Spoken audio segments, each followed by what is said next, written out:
સયાજીબાગ ઝૂમાં ગરમીથી પ્રાણીઓના રક્ષણ માટે વિશેષ આયોજન કરવામાં આવ્યું છે।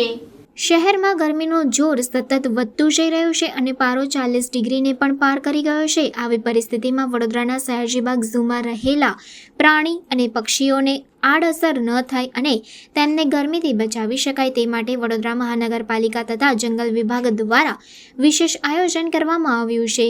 ઝૂના ક્યુરેટર પ્રત્યુષ પાટણકરે માહિતી આપી હતી કે એપ્રિલ મહિનાની શરૂઆતથી જ પ્રાણીઓ માટે ઠંડકરૂપ કામગીરી શરૂ કરી દેવામાં આવી છે।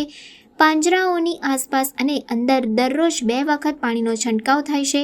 પાંજરાઓની ઉપર સૂકા ત્રાલસા નખાયા છે જેથી છાંયડો રહી શકે અને અંદર ઠંડક બની રહે।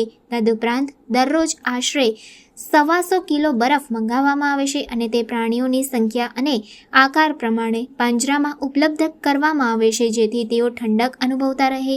પીવાના પાણીમાં વેટરનરી સપ્લિમેન્ટ્સ નાખવામાં આવે છે જે તેમને સ્વાદિષ્ટ પણ લાગે છે અને સાથે ડિહાઇડ્રેશન થતું પણ અટકાવે છે। ખોરાકમાં પણ ખાસ કાળજી લેવામાં આવે છે।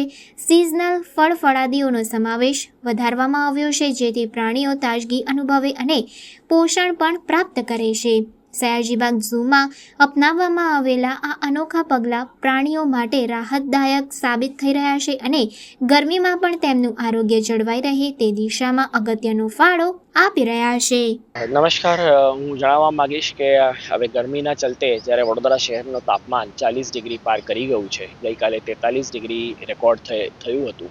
આવી ભીષણ ગરમીમાં વડોદરાના શ્રી સયાજીબાગ પ્રાણી સંગ્રહાલયમાં પ્રાણીઓ પક્ષીઓને ગરમીથી કોઈ પણ પ્રકારને આડઅસર ન થાય તેની તમામ સુવિધાઓ પાલિકા દ્વારા અને ઝૂ વિભાગ દ્વારા કરવામાં આવેલી છે।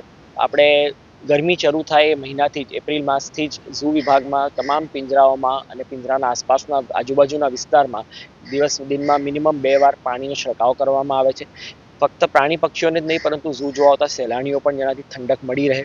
ત્યારબાદ આપ જોઈ શકો છો કે પિંજરાઓની ઉપર જે છે સૂકા ત્રાલસા નાખવામાં આવ્યા છે જેના કારણે પિંજરામાં છાંયો તો રહે જ છે પરંતુ પિંજરા આની ઉપર પાણી છંટકાવ કરવાથી દિવસ દરમિયાન પિંજરાઓમાં ઠંડક બની રહે છે।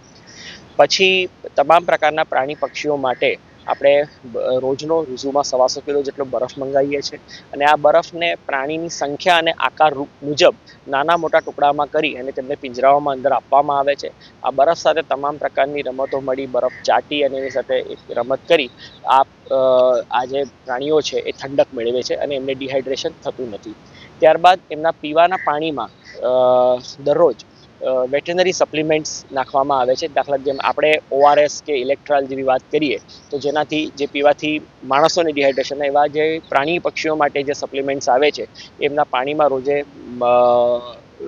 મિક્સ કરી ને એમને પીવાનું પાણી આપવામાં આવે છે।